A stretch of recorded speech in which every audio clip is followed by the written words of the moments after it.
So we turned it into this. So essentially, the wait list and all those things became a waiting room before a film, and a QA after a film. We timed all the premieres so that films were, they were showing up on your schedule. They were only available for 3 hours the first time they premiered.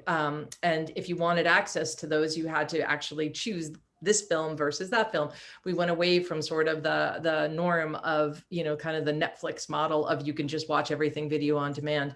And if you chose to experience it live, you would go into a waiting room, you could have a chat with other people just like you would before a real film, watch the film, and then seamlessly get to a Q&A afterwards where the artists were talking live about their film. The other spaces that we created, as you can see sort of to the right of the screen, we created a community space where people could go and actually meet each other in a more informal way.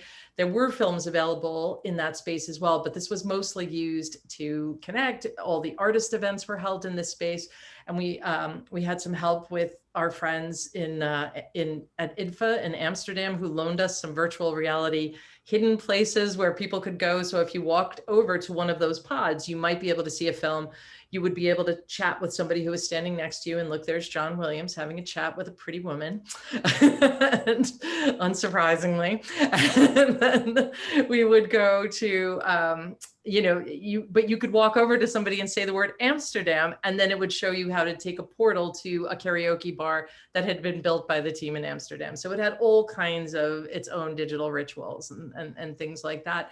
And it happened all online. So in the town of Park City, this is the Egyptian Theater, even they although there was nobody there, they wanted the community to remember that it was online, it was happening. And so we created a bit of a presence even in the city.